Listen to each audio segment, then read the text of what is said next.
Hey everyone, and welcome back to my channel. Today's video it's a tough one for me to film. Subscribe the channel for more horror dancer. I know a lot of you have asked why I suddenly stopped dancing professionally, especially after I landed what I thought was my dream job, being a backup dancer for Beyoncé. For a long time, I just couldn't talk about it. It wasn't about the work, the long hours, or the pressure. It was about one night, one incident that changed everything for me. The night I met Sasha Fierce. Now, before I get into this, I need to say this is just my experience, my truth. I have nothing but respect for Beyoncé as an artist. She is one of the greatest performers of our time. But there are some things the public doesn't see. Subscribe the channel for more horror dancer. When I first joined the tour, I was on cloud 9. The energy, the camaraderie with the other dancers, the feeling of being on stage in front of 80,000 people, it's a high you can't describe. Rehearsals were intense, grueling, but also incredibly rewarding. Beyoncé was a perfectionist. She demanded the best from everyone, and we were all proud to give it. Early on, I heard the name Sasha Fierce thrown around. The older dancers would talk about it in hushed tones. They'd say things like, "Sasha's coming out tonight," and you could just feel the atmosphere shift. It became heavier, more tense. At first, I thought it was just a stage persona, a character she slipped into to perform. You know, a way to channel that incredible confidence and power. I thought it was just part of the show. I was so wrong. The first time I really felt it was during a rehearsal for a big award show performance. We were running the choreography for what felt like the 100th time. We were all exhausted, muscles screaming.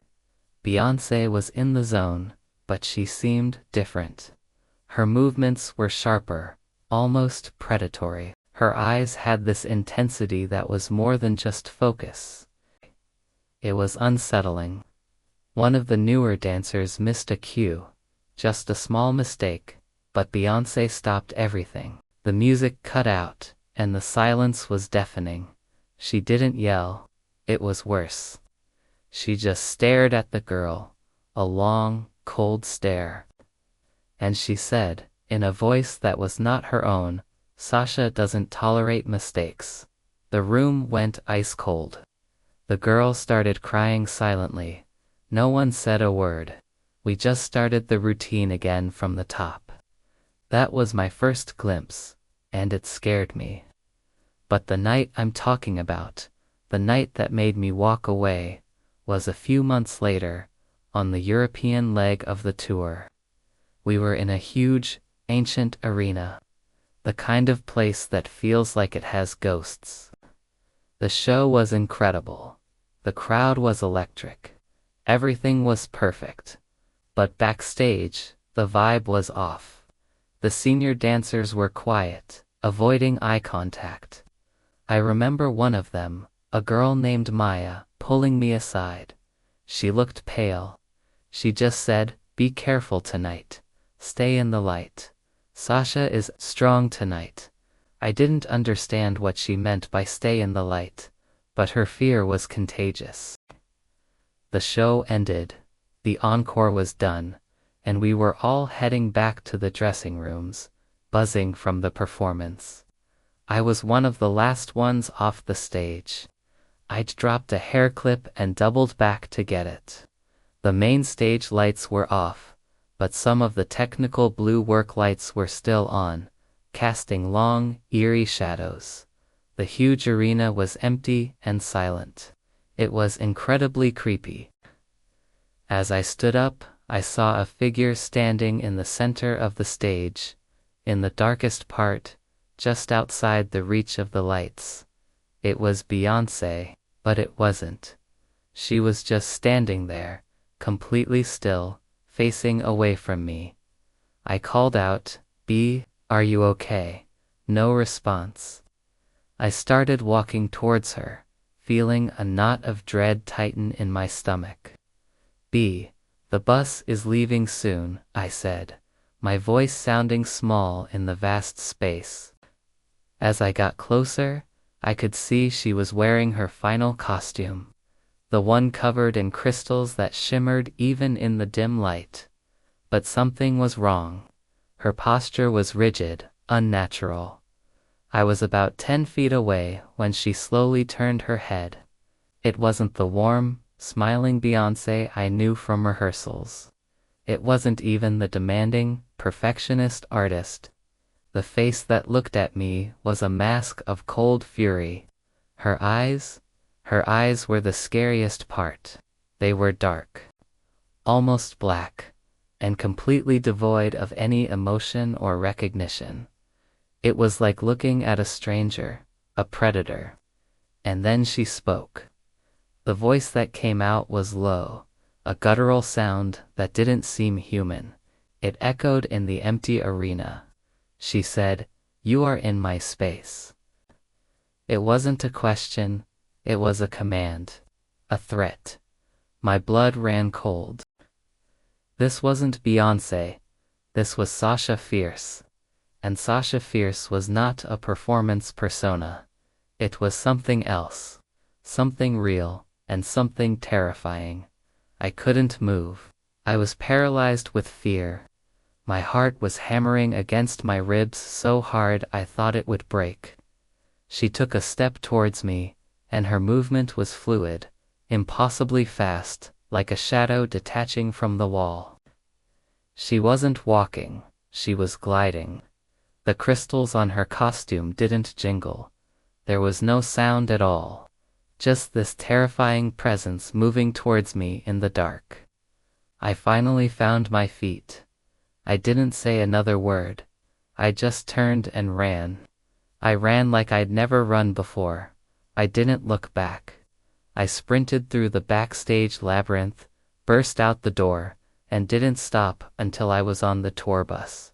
I was hyperventilating, crying, shaking uncontrollably. Maya saw me and immediately wrapped me in a blanket. She just held me and said, "I know. I'm so sorry. You saw her, didn't you?" I didn't sleep that night. I just sat there, staring out the window as the European countryside flew by, replaying that moment on the stage over and over in my head. The empty eyes, the chilling voice, the unnatural movement. It wasn't an act. I don't know what it was. Maybe it's a psychological state she enters, a deep method acting technique. Or maybe it's something more. I honestly don't know, and I don't want to. The next morning, I packed my bags. I couldn't do it anymore. I couldn't be around that energy. I handed in my resignation to the tour manager. I just said it was for personal reasons. He didn't push it. He had a look on his face that told me I wasn't the first. A few days later, Beyoncé saw me as I was leaving the hotel. She came up to me, gave me a big hug, and said she was so sorry to see me go, and wished me the best. She was back to her normal self, warm, kind, charismatic, and the scariest part. There was absolutely no recognition in her eyes of what had happened in that arena. It was like it never happened. Or at least, she had no memory of it. That's why I quit. That's the story I've been holding on to for years. Some of you might not believe me.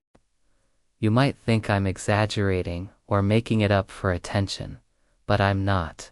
This is my honest experience. It took me a long time to process that fear. Dancing was my life, but my safety, my sanity, had to come first. I still love to dance, but I do it for myself now, in my own space, in my own light. Thank you for listening, for letting me share this. It feels good to finally get it out. If you have any questions, I'll try to answer them in the comments, but please be respectful. This is still very real for me. Take care, and I'll see you in the next video.